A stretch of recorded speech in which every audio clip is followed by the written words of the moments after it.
All right, well, I am recording, so you hit those tunes whenever. Should I keep the lemurs or should I change my background? No, keep it, dude. Keep it? All right, I'm going to keep it. That's kind of why I had it. Now a thing. Yep. I wasted way too much time trying to find the right background. You have no idea. Hello and welcome to the Untranslatable Podcast. We are here recording episode 195. And today we are talking about sacred and symbolic animals in different countries and cultures. I'm chilling here with my lemur buddies, and we are excited to talk about some significant animals, what their cultural meanings might be, and also some animals, too, that you might associate with certain cultures. You know, if I say the word cow, what comes to mind? Dragon, panda, monkey.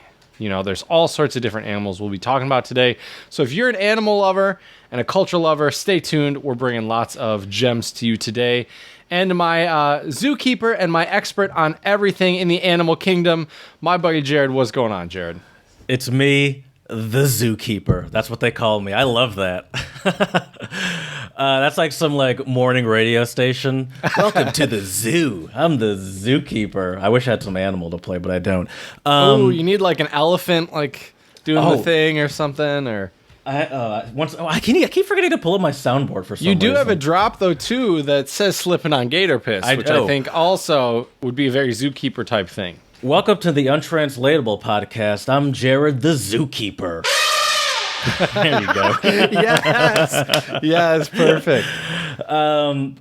Your background, by the way, is fun yet terrifying. Those beady orange eyes staring at me. I got 4 eyes staring at me now. If you want to see this, by the way, you can see us on YouTube. You could see Chad's terrifying lemur friends. You could see my face.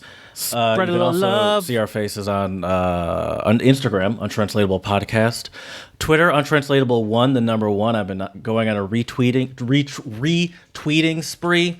Dude, did you hear about what the Chinese government put out in this one? I can pull it up. No, I'll pull it up because I just retweeted it. All right. I was going to say I could probably pull it up too. So the China Xinhua News.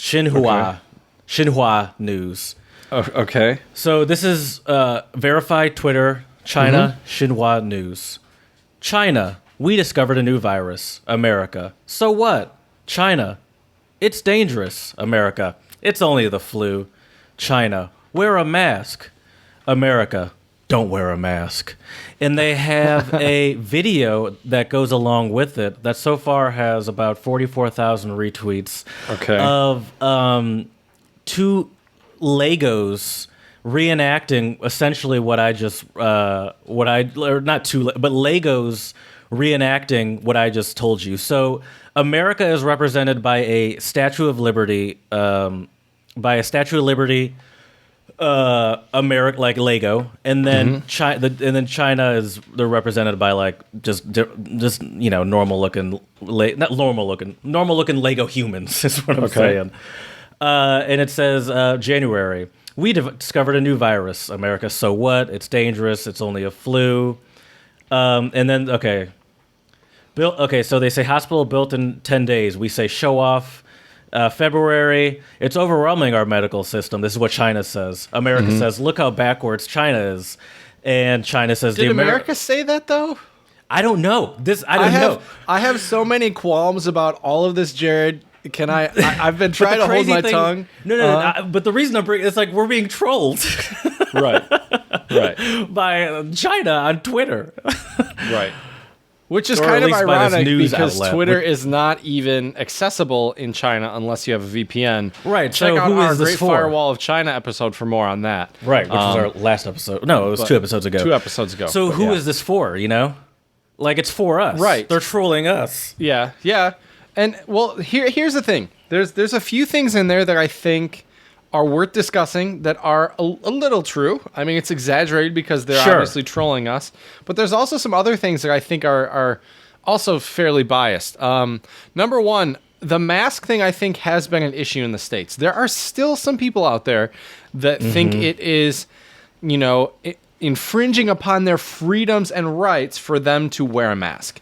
Yes. And I have 2 words for those people. One starts with an F. The other one starts with a U or a Y. I guess the word is U. I'm not gonna say them. I'm not gonna say them. Apparently, I can't spell when I get angry talking about people who don't want to wear masks. But here's the thing: it's just I view it as a common decency. If you're in public, right now we don't know unless you have had the virus and have the antibodies for it and have taken an antibody test. I view it as looking out for our friends, our neighbors, and our fellow humans. Whenever I go out in public, I try to stay at home as much as possible. The few times I've gone in public, I wear a mask, either a mask or something. Yeah. What kind of mask do you wear? So I actually still have you have a proper N95 mask that I had with me in China. I actually just got. I haven't really gone outside. I get my groceries, they just put it in my car, and then I drive away.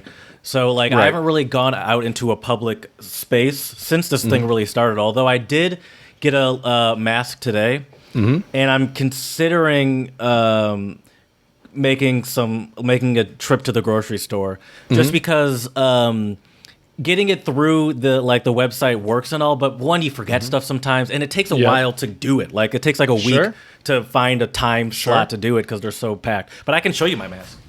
Oh, let's see it. I'm curious to see what Jared's got. It's right here. Oh, nice. Okay. Yeah. Nice. So but I do think that was an issue earlier on. I think we could have maybe, and look, I'm no medical doctor, but I think we could have definitely prevented the spread a little bit more. I'm sure you've seen there's tons of memes out there. Maybe you haven't, Jared, because you're not on Facebook anymore, but there's been one meme that's really popular that's been circulating, I've seen through a few people at least, where they use the analogy of Americans saying don't use a mask because earlier on the CDC had said, oh, you don't need them, they don't really work. Well, here's the thing, Jared. Here's the funny thing is now they've kind of done a complete 180. And now the whole thing is that you, if you imagine somebody peeing, right? This is the meme that's right. This has been the meme that's been going on around Facebook. I have, Jared. And so basically it says, well, think about it. So if someone is peeing, right? If they're naked and you're naked, you're gonna get pretty damn wet, right? If they have pants on and they pee, you're probably not gonna get wet at all. If they have pants on and if you have pants on, the likelihood of you getting wet is much, much smaller to maybe even non-existent. That makes sense. So I think it's the same thing with the masks. Sure, yeah. Yeah.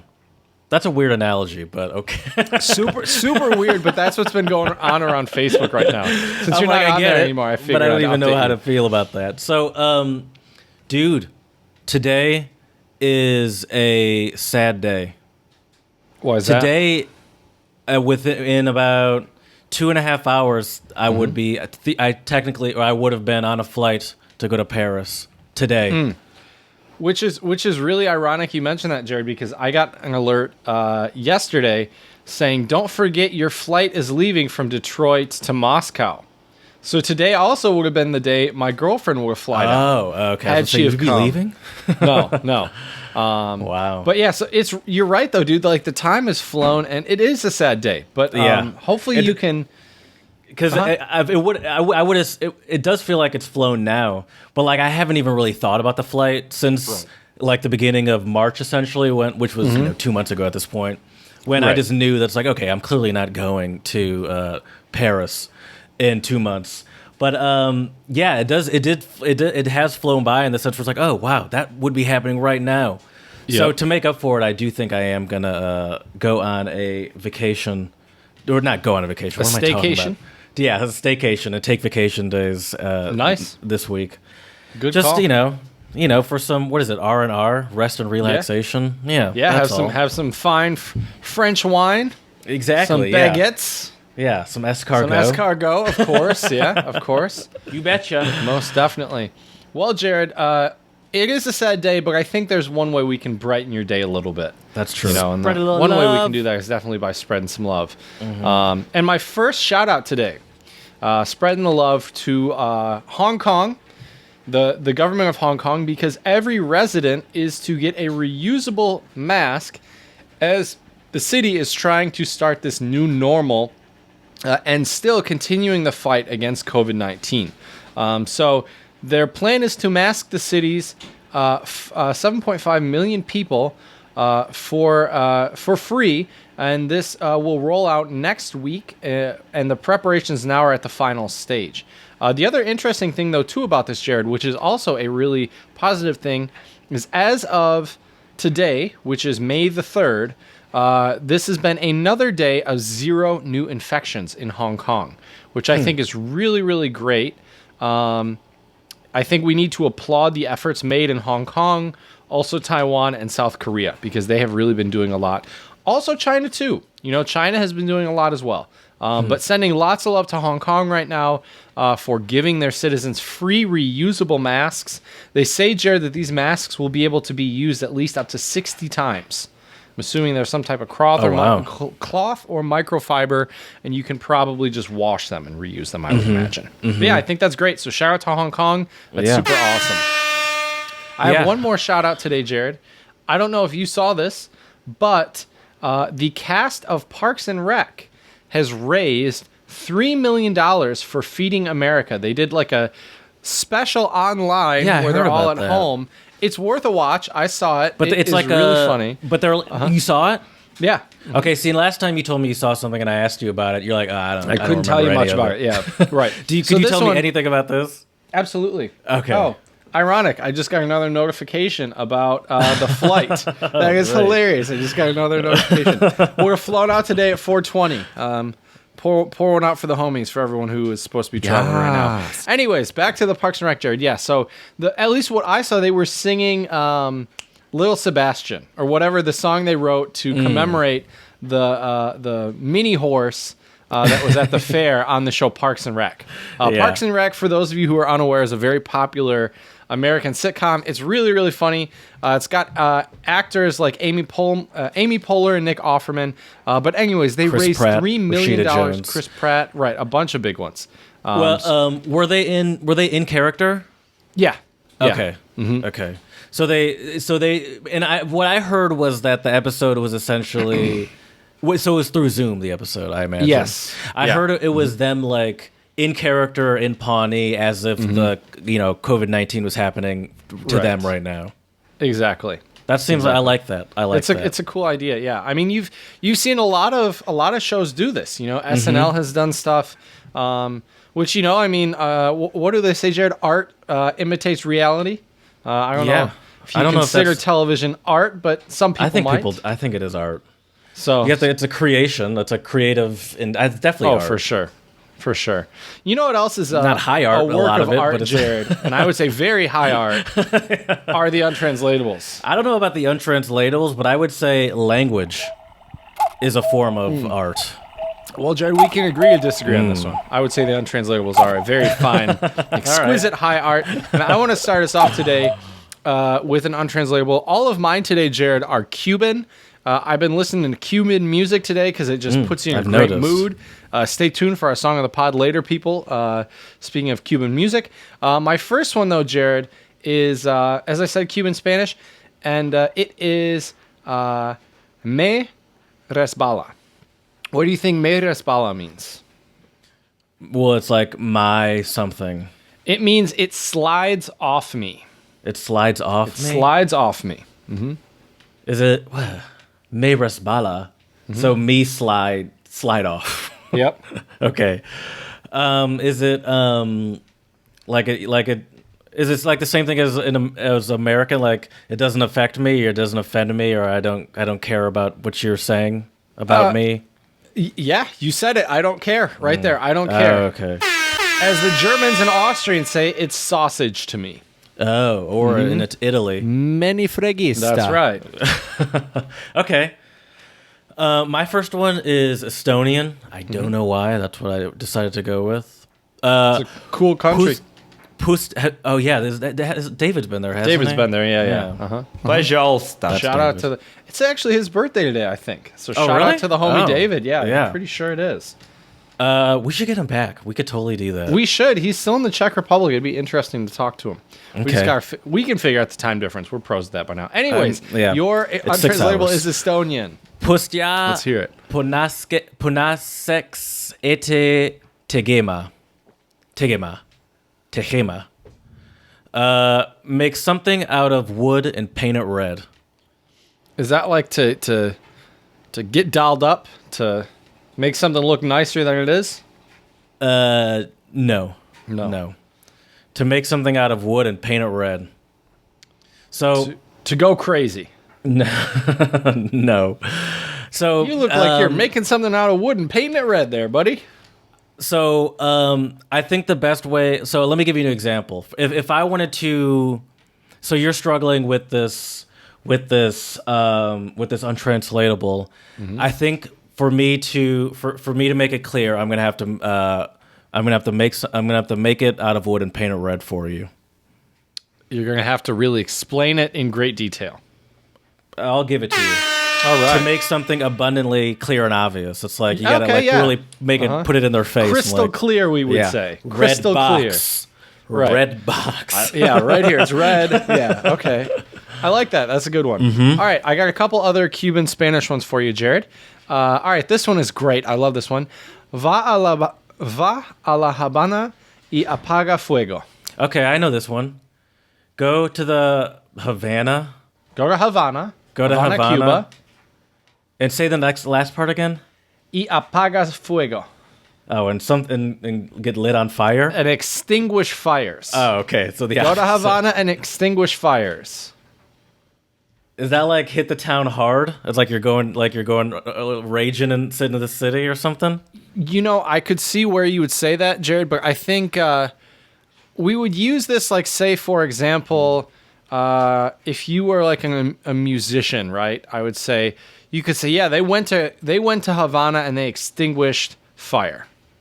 Oh, so it's like they killed on stage, essentially blew a crowd away. Yes, and if they kill it on stage, they have a lot of fires, extinguished fires.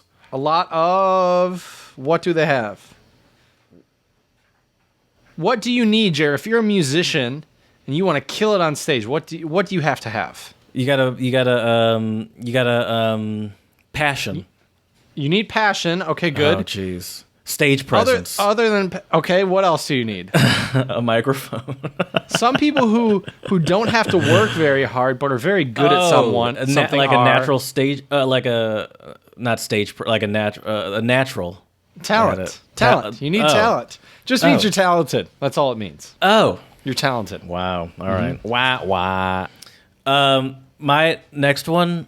Wait, so go on stage and extinguish fires? Oh, is this go to Havana. Go to Havana, extinguish fires. So this person goes to Havana. Oh, I see it now. Okay. Talented. Mm-hmm. I get. Makes sense. When I hear it in a sentence, it makes a little more sense to me. Yeah. So this my next one is Hindi and I think Urdu both. They use it in both languages. Okay. Cool. And it's chai pani, which is tea something. Yeah, well, I guess that makes sense. Chai. Yeah.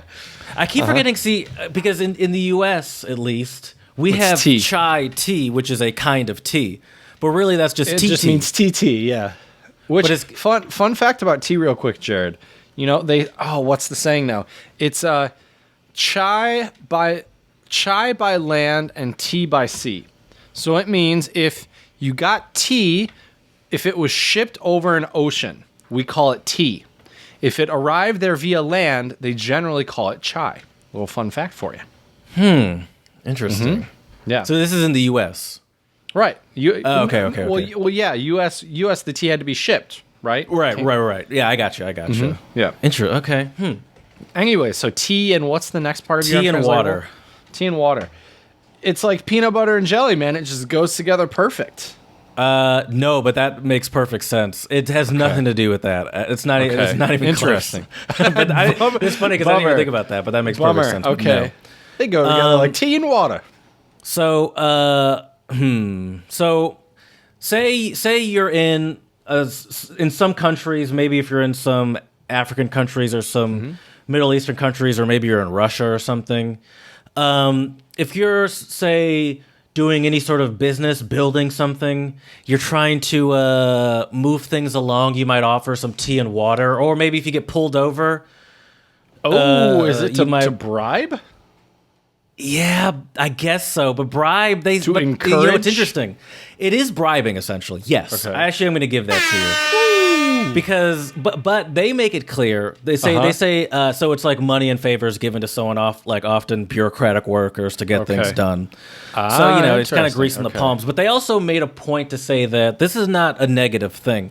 It doesn't really have negative connotations. But this is just more of a cultural thing. So I guess it's essentially bribery, but it's culturally more accepted there for business. We to have work another that way. phrase though too that it essentially means Grease bribing, the but it's a little palms. softer than that. Yeah, isn't there another one too? I thought there was another one. What's the one you were thinking of? I'm trying to remember. Oh. It's not coming to me. The one I think of is grease the palms, and that's like you sort of to move things along. You sort of I've heard that one, and that's essentially like a. I thought there was like a car one or like a wheels one or. Anyways, doesn't matter. Doesn't matter. Oh, it doesn't matter. I got one more for you, Jared. It is also Cuban Spanish, and I love this one. Le Zumba el Mango. To Zumba Zumba is a workout based off of dancing. So is Zumba dancing? According to this, it says throw a mango aggressively. Okay, so nothing to do with dancing. Throw a mango aggressively. Mm-hmm. Is how to take a long it's just like you're taking a long shot guess. Listen, I'm just gonna throw a mango aggressively on my guess of this untranslatable. That's a great guess, Jared, but no. Okay. I'm wearing this kind of crazy robe today, Jared. I love it. And some people like this stuff. Other people might look at it and go, you know what? He's really throwing a mango aggressively right now. Oh, it's like you're trying too hard. You're a little because you're ostentatious. It's when something's. I like ostentatious. I was looking for outrageous, but I'll give you ostentatious. The first time you said ostentatious, that was hilarious. Yeah. Thank you. Ostentatious. Okay. Or wait, what's the word you wanted to use? Outrageous. Outrageous. I prefer outrageous. Ostentatious is more of a, I guess, like a $5 word though. That's fair. Well, Jared, I think it's time we talk about some sacred animals around the world. What do you think? Yeah. Let's start with sacred animals to you. What animals do you find sacred in your life, Chad? Oh, other than the awesome lemurs as my background today, obviously my dog. I mean, I am a dog person. Ever since I was a little kid, I don't know why, but I've always been fascinated by wolves. Yes, wolves and huskies. Balto was like one of my favorite kids movies, which is a story about a Malamute, which is kind of like a husky that goes and gets a vaccine and saves the town. Balto? For me, it's dogs. What about you, Jared? What's your sacred animal? I'm just sorry. Balto's a real dog. Yeah, there's a statue. It's based on a true story. I just saw the cartoon and I remember the cartoon, but then I looked. I was like, oh, it's legit, a real guy. Man. It's legit. A real guy, a real dog. I don't know. I don't have such a strong. You're connection. not as big of an animal person, I don't think, as I am. Is that a fair thing to say? Sure. Yeah. Of course. Yes. I have respect for a lot of animals, though. Mm-hmm. I've grown to respect bees a lot. Very important. I'm very. I never really thought much about bees. I was afraid of them as a kid. I still kind of am, I guess, because I don't want to get stung. But sure. I've grown to have I've grown to distinguish wasps and hornets from bees and sort of have a higher respect for bees. But I don't see, Jared. That's when ignorance turns into knowledge, my man. Yeah. You gain that respect. Fear. Yeah. Fear is really just ignorance. So that's what I've learned. I'm still true. terrified of wasps and hornets, though. Let's be clear. That's fair. Yeah, I don't. I honestly sometimes I find people's obsession with dogs not. I don't have a problem with it, but I don't fully understand how. I think some people definitely take it too far. Like those people, I know people, plenty of people that are the dogs are more important than humans kind of thing. Right. I don't get that. I don't understand that. It's like, right. But I think I agree with you, but I think where a lot of people come from, Jared, is that they I think for a lot of people, they look at animals as being these helpless things that people need to save and take care of and all this Sure. stuff. And I think that might be why some people. I agree with you, though. I think some people definitely take it too far. I don't even think that I don't even think that quote unquote humans are more important. But it's like all right. So you're telling me if you're at a cliff and it's like your friend or something or your dog is hanging off at the edge, you're gonna be like, sorry, Chad. Right. I gotta Thanks, say, Jared. Balto. That's right. That's right. I don't know, Jared. Ooh, if I had to pick you or Balto, no, I'd pick you. I'd pick you. Well, between me and Balto, you'd pick me. But what about between me and Prudence? Is that your current dog's name? We're not going to talk about this on the air. No, I'm just kidding. Oh, wow. No, I'm just teasing. I don't even think my parents listen anyway. So I'll say you, Jared. No, I'm just kidding. Oh, yeah, because your parents don't listen, you'll say me. But if they were to hear, you'd be like, listen, no, I'd kick him off. I would pull the scar on Jared and just smack his hands and look at him. Go, it's my kingdom now, Jared. No, but anyways, speaking of dogs, though, Jared, I do think dogs do have a very big spiritual importance in India. And there's a big festival called, I hope I pronounce it right, Kukur Tihar Festival. Sorry, in Nepal, not in. I see Nepal here. Yeah, in Nepal. Sorry, I got them confused. But it is related to Hindu culture, where they celebrate their relationship with dogs. They put like flower necklaces and different bracelets on them. And like sort of like this coloring, like it's powdery paint kind of stuff on there. Right. Yeah. I think it's really interesting, too, like the religious significance for a lot of different animals in different countries and religions. Dogs, it seems like, are a big one in Hinduism. I don't really know if they play a role in Christianity whatsoever, but I know Hinduism. It seems like Hinduism, there's a lot of animals that also symbolize gods and stuff, which I think is really interesting and fascinating as well. I would say in modern a lot of modern Western culture, dogs are probably one of the most like secularly revered animals, if that makes any sense. Like, I think so. And I mean, I get it. It makes perfect sense. There's really no animal I can think of, at least at the top of my head, I'm not an expert, that is known for being as loyal as sort of that's true. As sort of loving and as dogs. What other are. animal is called man's best friend? And I think that transcends a lot of cultural boundaries for sure. I think people love all sorts of animals or all sorts of domesticated animals, but I would say that it does seem like you're able to like no one would ever call a cat loyal. I feel like even people that love their cats wouldn't call them loyal. Definitely not. A cat. And if the cat had to choose between another cat or you on the edge of the cliff, dead. they wouldn't even look at you. Yep. No, you're dead for sure. For sure.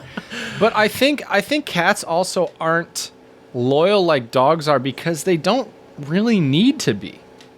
Right. At least domesticated cats aren't as reliant on humans to survive. Right. Well, even wild cats. I mean, sure. I think but there are such thing as wild dogs though. Yeah, there are. That's what I know. That's what I just said. Oh, there are. Sorry, I thought you said there aren't. Oh no. I've seen them in South Africa. Yep. Right. But yeah, so speaking though of cats, Jared, it's also interesting we mentioned symbolism in animals and cats in Egypt. I think a lot of people kind of, when they think of ancient Egypt, you might kind of think of like the Sphinx and other things like that, which I think is also pretty interesting as well. Do you know why that is? I'm not really sure. I'm pretty sure didn't the pharaohs like bury cats with them in their tombs and stuff like that as well? I thought they had a huge significance in Egypt way back in ancient Egypt, but I could be wrong. I actually have an explanation. I just want to see what your guess was. Oh, cool. The cats, the people of ancient Egypt were especially known for cat worshipping. The cat's ability to control snakes and vermin made them a symbol of poise and grace. And killing a cat was a punishable offense among Egyptians. And some could you get killed, or did they chop off your hand? I don't know. Okay. But let's assume that it was way over the top. Right. It could be the death penalty. I mean, Yeah. some places, do have I guess laws it like also that. depends on the cat too. I'm sure there were probably cats that there were probably some like royal cats back then, or Yeah, the could be. royal cat or something. Right. That was like the pharaoh's cat or something. Egyptians, and how do you spell pharaoh? Pharaoh.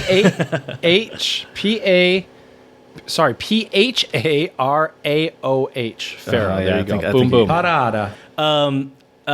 And some deceased cats were mummified like humans to preserve their bodies. So some of them got that full on human treatment too. Right. And that was not. I mean, not even all humans got that treatment. I don't Right. think. I think cats though too are probably revered in a lot of countries and cultures. Like you said, in ancient Egypt, for their grace, their poise. I mean, they're some of the most efficient hunters and killers out there.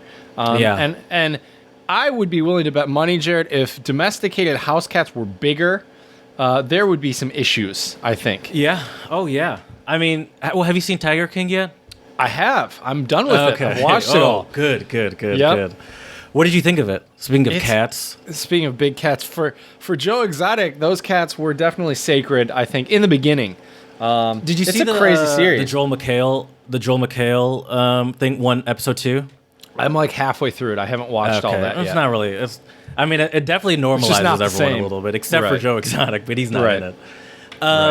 But the only reason I really brought that up was because it was interesting to see that all of these people pretended to have like this such respect and admiration for these big cats, Right. And all of them, including Carol Baskin. See, Carol Baskin. I can't help but say it that way whenever I say it. Carol seem- Baskin. seem to just like abuse them essentially, Yeah, I think that's the thing, is that any type of person who gets that extreme about anything, whether it's religion, big cats, when you get obsessive like that, I think somehow it's also like these people who are incredibly like religious extremists, where they're so obsessed and into something that they kind of take it the wrong way. You know what I mean? Sure. Yeah, and I could kind of see that with Tiger King. But yeah, there's tons of nations though, Jared, where cats and other like big cats, lions, tigers are very, very popular symbols. Now, what I find really fascinating is that different countries also have symbols, right? In the States, I think when people think of the U.S., they think of the bald eagle, right? Now, lions are interesting because lions are also symbols of countries that don't even have lions in them, right? Like Belgium and England. And I think it's really fascinating. Like if you look at, doesn't the English soccer crest have a lion on it? For some reason, I always thought that was a griffin. Isn't that a griffin? Is it? I could be wrong. English football crest. Yeah, I don't know. I always thought that was a. It's fascinating. And the interesting thing about the lion, Jared, is at least according to tripvia.com, which is like a trivia website about things related to travel and culture. Check it out. It's a cool website. Tripvia.com, there are 15 different nations that the lion has some type of cultural or other type of significance, which I think is really interesting. Of the 15 countries that claim the lion as their symbol, 7 are located in Africa. So the 7 in Africa, Jared, are Ethiopia, Gambia, Kenya, Libya, Morocco, Sierra Leone, and Togo. The UK also claims the lion as a national symbol. And there are also other countries that also revere and identify with the lion, including Luxembourg, Netherlands, Macedonia, Norway, Singapore, and Sri Lanka. I'm sorry, so it's not Belgium, it's Luxembourg. What about China? Did you say China? I didn't, no. Oh, no, is that... okay. I mean, I don't... Oh, it is... Yeah, their nickname is the Three Lions. For some reason, I thought that was a griffin. I don't think it has to be there for you to respect it. I mean, the lion is That's why it's symbolic. Yeah. Right? That's why it's symbolic, yeah. Yeah. I mean, if if you just asked a bunch of children, essentially, what animal do you want, or adults for that matter, what animal best represents you? I'm sure lion would probably be at the top 5 right, Jared, most chosen animals. You automatically sign yourself up, buddy. What is your animal if you were My an animal? Oh my gosh. I'll tell you mine. I know mine. What do you say, a wolf? A minute. No, I would say a bear for sure. If I was an bear. animal, I would pick a bear because they're powerful as hell. They can eat all sorts of different foods, right? They're omnivores. They climb well, not all bears, but most of them can climb trees, and they can also swim. So it's like, how are you going to get away from a bear? I'm going to climb after you. I'm going to swim after you. I'm powerful. I'm bigger than you. You like I'm that to going with a bear. represent you, that you can murder everything and I just think bears are. I think bears are badass. I think bears are funny. I think bears can be cute. I think bears are incredibly versatile animal, Jared. That's bears why I pick a funny. bear. What kind of do you have any? What kind of funny Have bears you have you never met? seen the video of the bear waving like this? Oh, I guess really, so. Stuff for like some that. reason I thought you meant bears know good jokes or something. Oh, they know great jokes, dude. Have you not seen? I guess. Did you not read Berenstain Yogi Bears Bear, as a he kid? was funny. That's true. I would say. Hey, boo boo. Say what best for sale. That's pretty funny. I would say I'm more of like a.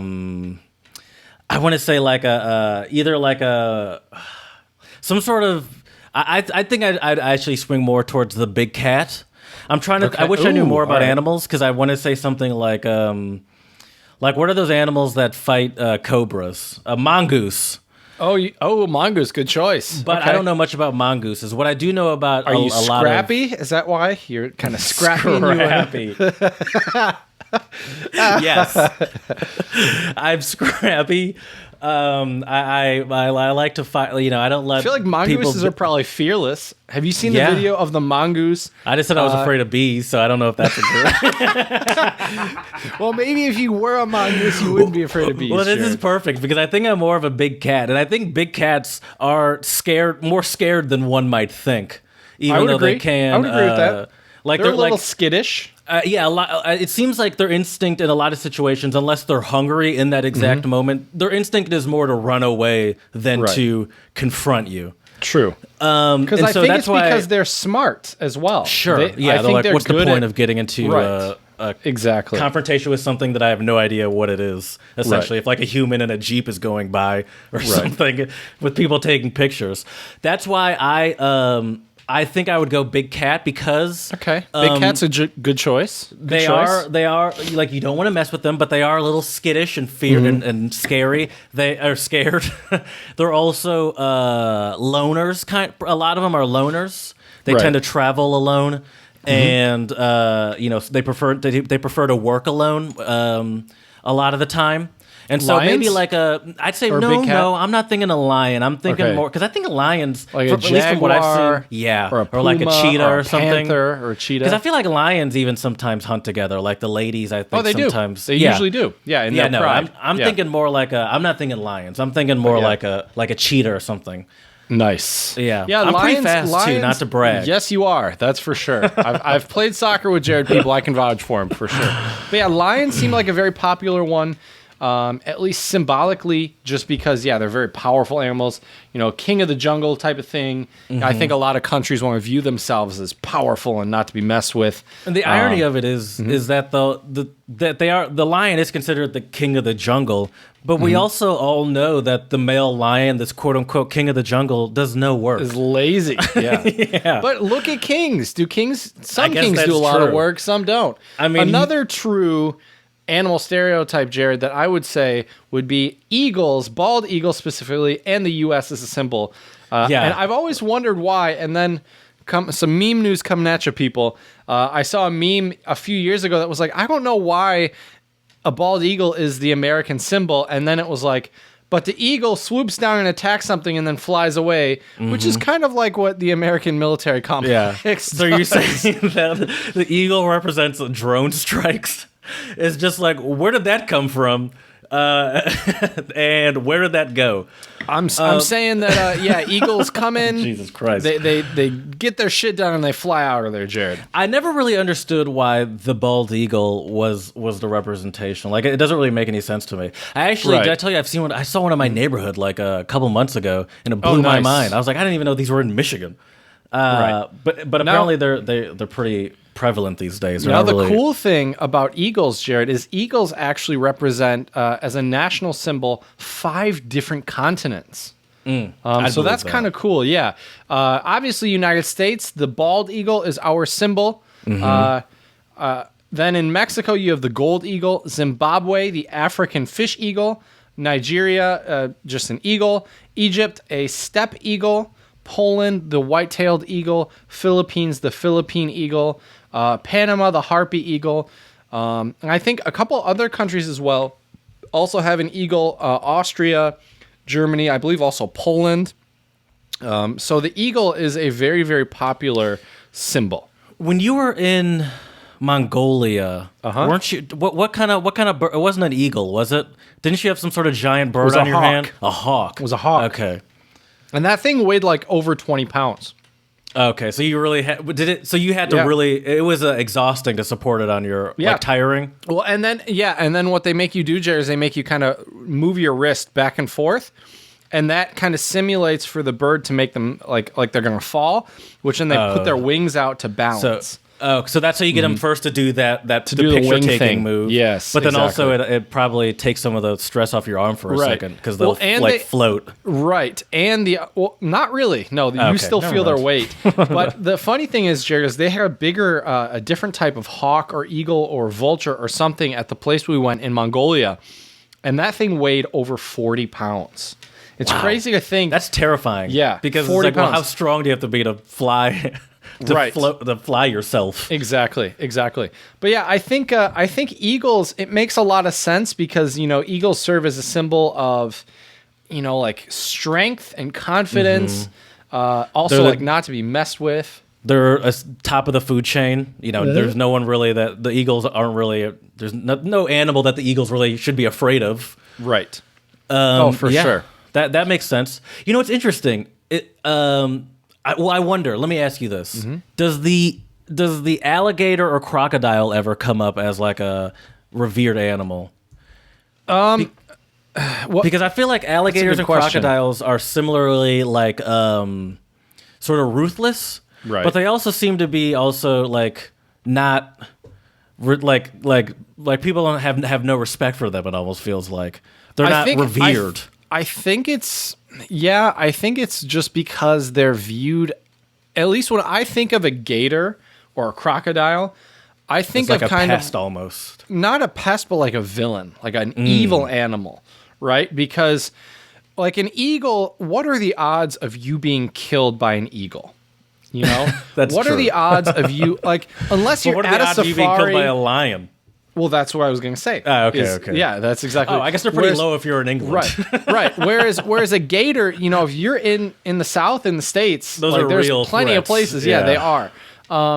So yeah, I'm not sure why that is though, Jared. What's interesting though is the top 5, like the top 5 most famous animals around the world, top 5 national animals. Can I guess some of them? Yeah, well, you've already said a few of them. The eagle, I've the lion. Said eagle and lion. Try to see if you can figure out the other ones. Eagle and lion. You mentioned bear. I guess maybe that was mine. That was just mine. That was not. Okay. Oh yeah, but I wonder if is that one of them as well? It is not on there. Okay. At least not according to my list. I know at least I know it's on California's. I believe California's flag has a bear on it. So some places I know revere the bear, but not just overall around the world. Berlin has a bear as well. But yeah. Mm-hmm. So lion and eagle we've discussed. What are the other ones? A horse? Yes, very good. Okay. Good. What kind of places are like the horse? I mean, the top one is Mongolia. Oh, right. Yes. Top one that at least comes to my mind is Mongolia. Right. Because in Mongolian culture, I mean, traditionally, Mongolia was a very nomadic culture, meaning they traveled a lot and hunted, and horses were key to their survival. Now, the interesting thing about horses in Mongolia, though, is they are viewed as a very important part of their culture, but they're not only to use for travel, but also for food, which I think a lot of people don't understand. Highly respecting something and then also eating it. Sure. But it's just a different cultural view. I can understand both sides of that. I mean, I can understand the respect and like we respect what the animal, how all the ways that the animal provides for us, and we don't take it for granted, but we also eat it. Good. So you got horse. So there's 2 left, and I don't know if you're going to get these 2. Now, one I feel like I will, because it just came to me, and I don't know how I haven't thought of it yet. Cow. Believe it or not. At least this is according to Tripvia. But I think cow would probably be on the list, but it's not on their list. Okay. Well, let's talk about the cow real quick because it's on a list I have. Sure. And it's a super important animal in a lot of places. Super important. And cow is regarded as a holy animal in religions like Hinduism, Jainism, and Zoroastrianism. Zoroastrianism? Zoroastrianism. I've never heard of that before. Okay. The ancient Egyptians, Romans, Greeks, and Israelites also revered these sacred mammals. For the most part, the cow's holiness is due to its usefulness as a species. Its nutrient-rich milk is used for dairy purposes, and its dung is used as fertilizer. Historically, they've been used for tilling the fields. Also, it's said that drinking cow urine bestows one with good health, fortune, and prosperity. I'm not going to try that last one. It's not for everybody. So they say that, similar to the horse, the cow seems to be revered for all of what it brings to, like all of its use, except for, I know what you're about to say. Yep. And this is where the thing about eating it, or even the part about using it as a tool might be because I know at least in Hinduism, they revere to the point where it's like don't touch them. You can't. They're not using them as tools. They're not eating them. Right. And in some areas, at least I've heard in some areas of India, it's sort of annoying almost because they kind of roam free and they even can sort roam of freely, in slightly even like densely populated areas. Right. Yeah, they can roam freely in India. And just so you know, Jared, in case you're curious, a cow is actually given the honor of a mother in India. And as you said, you'll observe them roaming around the streets. Cows are considered to be gentle and wish-fulfilling animals and are adorned with garlands and ornaments during festivals. And Krishna, one of the gods in Hinduism, Krishna, who is an incarnation of Lord Vishnu. I need to brush up on my Hinduism 101, clearly. An incarnation of Lord Vishnu is often depicted as being accompanied by a cow, which I think is really interesting too. But yeah, it is very interesting, which cultures and places kind of draw the line between, do we use all of the animal, meaning also do we slaughter it and eat it, or do we, protect it, preserve it, and not eat it? It is really fascinating, and I think, if I remember correctly, the religion that seems to be most popular in Mongolia is Buddhism. So that might be a reason why they view it's okay to eat horse, whereas Hindus may view it. That could be completely incorrect, but I'm saying that's just my guess of why that might be. Sure. Huh. All right. Okay. So give me your other 2, though, Jared. By the way, 20 out of 28 states in India currently have various laws regulating slaughtering of cows there. And so they have some pretty serious... It's very serious. Cow very protection serious. laws. Yep. Some other animals. So 2 more. What do you think are the top 5? You got 2 more you got to cover. And cows didn't count, right? Yes, cows were not. Not according to my list, Okay. I don't think you're going to get these 2. Okay, squirrel. They're kind of surprising. No. They're both... Rabbit. I will say this. They're both of the same family. You have like you have like or species, right? You have fish. Sure. You have different types of bears. You have different types of dogs. This one, it's kind of one big family of animals. You started with fish. Is it fish? It's not fish. It's not any of the ones that I mentioned. Is it a whale? Easy. Is it a water animal? It's not a water animal. Okay, I don't know. It's a predator. It's a predator. A vulture. It's a predator. All right, I'm just going to tell you. Number 4, number 5, leopard. A leopard is a national symbol. See, this is why these are on the list. These are national symbols, not religious or other. So that's why. So much like the eagle, there are a variety of leopard species. The leopard's my spirit animal. There we go. As a national symbol of 4 countries evenly split. This is where it really is kind of cool. Evenly split between Asia and Africa. In Asia, the snow leopard, also known, in case you're curious, Jared, as Panthera uncia, is the national animal for Pakistan and Afghanistan. And in Africa, the leopard, Panthera pardus, represents Rwanda and Somalia. And now the last animal is also a big cat, Jared, and it is a tiger. So the tiger is a national symbol of 4 nations. So the Royal Bengal tiger serves as the national animal for India and Bangladesh. And the Siberian tiger, Panthera tigris altaica, proudly represents South Korea. And finally, the Malayan tiger, Panthera tigris jacksoni, is the national animal of Malaysia. So there you go. Yeah, people, I mean, the theme here is clear. People want to be represented by something powerful. It has to be a powerful animal. See, it's interesting because there are animals that are smart and cunning in their own way, but not necessarily powerful. Like maybe some frogs out there might be very smart and very good at adapting to their environment, and actually very powerful in their own sense. You know, some very poisonous frogs out there, for example. Sure. But no one wants to be represented by a frog. Right. I want to give you some fun facts, Jared. Please. So as you mentioned, I think that's a great recap, is that tons of countries do really like to have their symbol be some type of powerful animal, right? A lot of times it's like powerful, it's like a predator, it's top of the food chain. So that tends to be very common. What's interesting, though, and we've talked about this in a previous episode before, quite a while back, is there are a lot of countries as well that have mythical animals as their symbols, which I think is interesting. Now, what's also fascinating, Jared, is the UK and India both actually have the highest number of national animals. They both have 5 national animals. And they also have 2 mythical animals in Wales and Scotland. The United States also has 2 national animals, if you didn't know this. I didn't know this. Obviously, the bald eagle. Another national animal in the U.S. is the American bison. Fun fact for you. Interesting. And then Belgium, Czech Republic, Hungary, Germany, and North Korea are the only countries that are solely represented by mythical animals. Can you tell me what any of these mythical animals are? I think in Belgium, isn't it a type of lion? Czech Republic, it's a 2-tailed lion. In Czech Republic, 2-tailed lion. No idea for North Korea. Please tell me. I want to know that. Okay. Belgium, it's a type of... Oh, is it a type of dragon? It says lion for Belgium. It's a lion, okay. Czech Republic, it's a 2-tailed lion, I remember. Okay. Am I right? I don't know. I just looked at Belgium. I'm going to look for North Korea. I believe you on North Korea national animal is a winged... like has a no official national animal, but the mythical winged horse... So it's like a Pegasus. Oh, interesting. Is taken to be a national symbol. Winged... Hungry? What about Hungary? Okay.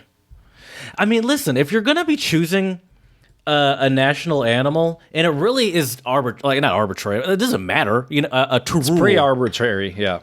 Turul. A turul is I spelled it wrong, is a mythological bird of prey. Okay. And it looks like it's like a giant, like a, I don't know, like a dinosaur-sized eagle. Okay. In Iceland, it's Griffalcon. Okay. Oh, that's a real animal. So it's like a griffin. That's a real animal. Okay. So yeah, I just saw it below and it seemed fake, but I was like, oh, that's a real thing. Right. So yeah. I mean, if you're going to be doing this, why not just, if you're going to be making something up, go crazy. Yeah, exactly. Yeah, for sure. It's like mine's like a lion with 3 snake tails, or mine's the dog from Harry Potter, the 3-headed dog from Harry Potter.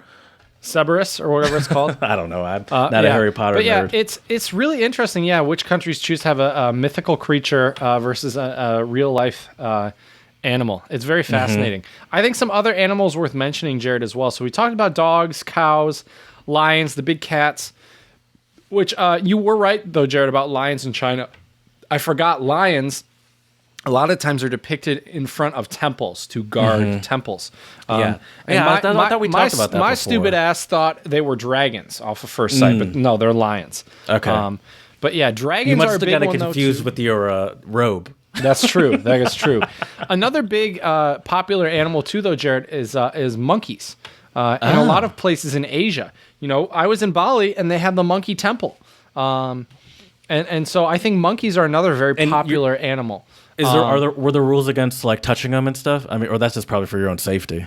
Exactly. Yeah, I'm not really sure what the laws are. But one of the reasons why monkeys are considered very important in a lot of countries is and why they have temples dedicated to them is because of a god called Hanuman, who is the monkey god, which is a devotee of Lord Rama. Once again, I believe this is Hinduism. So monkeys, it's also, there's a lot of countries in Asia that have different monkey temples. In Nepal, I was born for in example. the year of the monkey. Yep. Jared's trying to bait me to say you're a monkey. I'm not going to do it, Jared. That's not true. It didn't even cross my mind. I'm just teasing. But yeah, so there's a ton of different animals, in various different countries.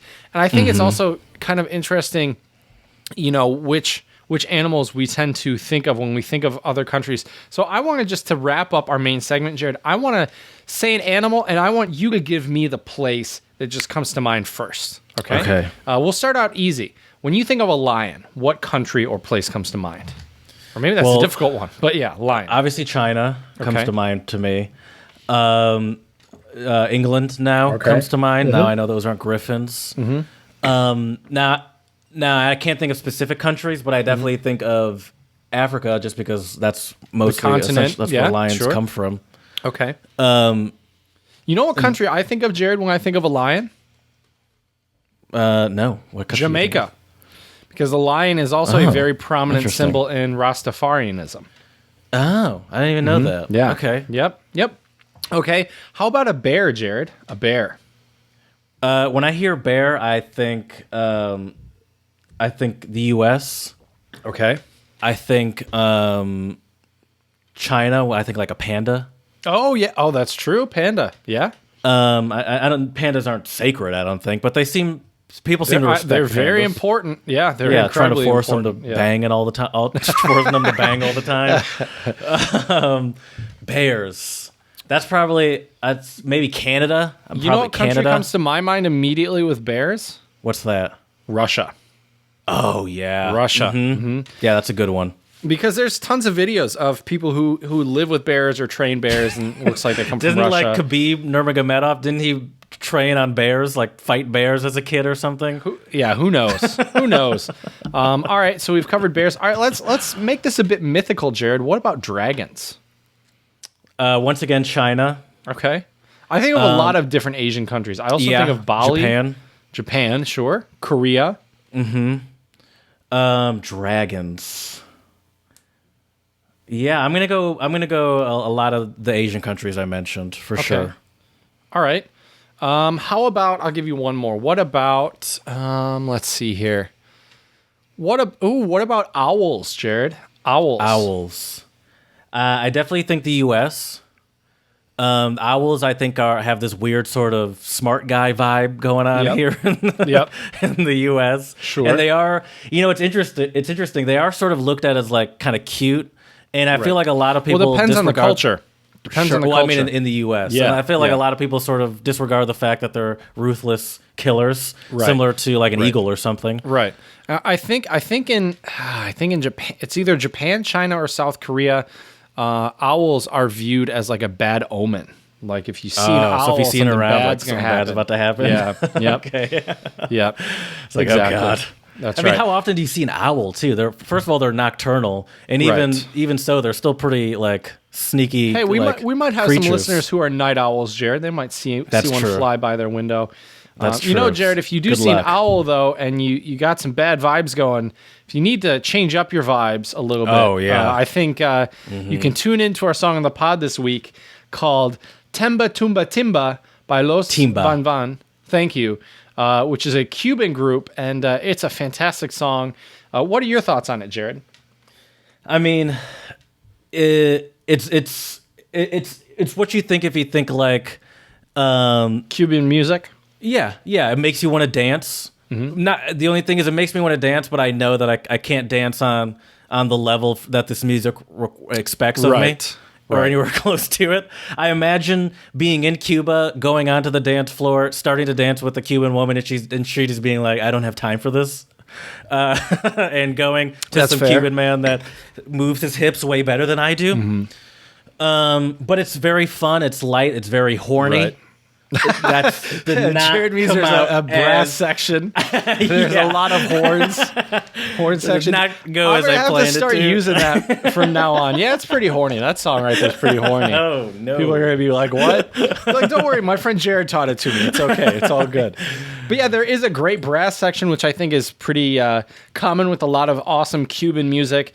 And you know what, Jared? If you can listen to the song and not tap your feet or get the urge to dance, I think you need to call somebody and make sure your soul is still there, because this is definitely a song that will get you a move. Check it out on our YouTube channel and our Song of the Pod playlist, Untranslatable Podcast on YouTube. What got you into the Cuban music vibe today? Was it just today or something? It was just today, yeah. It's sunny out, the weather's beautiful. It's so I wanted nice. something upbeat, and you know, Cuban music to me, it always just comes off as very lively, very vibrant, you know. So check it out, Temba Tumba Timba, on our YouTube channel by the group Los Van Van. It's fantastic. It'll get you up and moving and bring some sunshine into a dark day if you're not having a shiny day. So, Jared, now we have our word of the pod today. I am slowly but surely making progress on my Russian skills here. But before I tell you the word, Jared, I will tell you this word is animal. And just for laughs, Jared, can you try to read this for me? Sure. Let me pull it up real quick. Okay. Oh, come on. What is that, a space invader? So I will tell you, Jared, that first letter, it looks like a kind of like an X with like a line in the middle of it, It kind literally of, looks like a space invader. or a space invader, depending on how old you are. Yeah, that's an old game. That makes a j sound, Jared. A j. Okay. Jnoto. No. So I'm gonna help you out, Jared. Okay. And see, they say, Jared, the reason why I'm helping Jared out with this, people, is they say when you really learn something and you want to know it, you got to teach somebody it. So I'm gonna teach you how to read this alphabet real quick, Jared. Yeah. So Help me out the first letter is a j. Okay. The next one, it looks like, to an American, it looks like a backwards N. That's an I. Okay. Okay. That's an I. So the first two sounds together would be j. Je. Okay, j. The next Je. one, it's a B, but in Russian, a B makes a V sound. So we have zhiv. Okay, see, last time there was that little B in that last word, but that was different because that was a lowercase b. I mean, Yes, it's not a correct. B at all, but it looked like a lowercase b. So that's why this time I skipped over it because I thought, oh, I wonder if this is No, an accent. only the lowercase one. See, I think and does that's where length. my Roman English. That's where my Roman. Right. You have to retrain bias your messes me brain up, when 'cause you it's not- learn how it's- to read Cyrillic. It's not lowercase b versus uppercase Right. b. That's just what they Right. happen to look like to my Correct. brain. Correct. Yeah, you have to really retrain your brain to read Cyrillic. So we're at Jiv at this point. Yep, zhiv. Then the Zhiv. O is the same. O is the same. Jivot. Okay, the T is the same. Jivot. Good. The H is an N. Животное. Животное. Животное. Животное. Животное. So there you go, Jared. That is how you say animal in Russian. Животное. Пожалуйста. That's very tough to pronounce. Животное. Животное. That's good luck. Yep. Thank you. Thank you. Spasiba. Good. All right. So there's our foreign word of the pod today. So to recap today's episode, we covered some of the sacred and symbolic animals in different countries. A lot of the animals seem to be kind of powerful predatory animals like lions and tigers and eagles, mythical creatures as well like dragons, or if you're in North Korea, what was that one called again, Jared? Is that winged horse? Yeah, winged horse. Kalima. There we go. So yeah, and then some sacred animals obviously are the cow in Hinduism. The dog also Kolima. plays a big role in Hinduism as well. So there's tons of animals out there that have various sacred and symbolic meanings. And I think the kind of takeaway from this, Jared, is a lot of these animals are also animals people have a lot of respect for, whether it's a religious reason, a cultural reason, a status reason. There's a lot of reason. A realistic reason, right? They can kill you, straight up murder you. Oh, yeah. So we hope you enjoyed today's episode focused on sacred and symbolic animals in different countries and cultures. Let us know what's your spirit animal and what symbolic animals you like at untranslatablepodcast@gmail.com. Yeah. Slide into our DMs on Twitter. Send Jared a badass picture of an animal, please, at untranslatable1, the number 1. Or you can also slide into our DMs on Instagram as well, Untranslatable Podcast, and you can check out some cute pictures of my dog if you'd like to see at some point. Also, lastly, please let us know what we can do to make this podcast better for you. Give us 5-star reviews on iTunes and Stitcher. So, as we say here at the Untranslatable Podcast, dziękujemy, muchas gracias, and do svidania.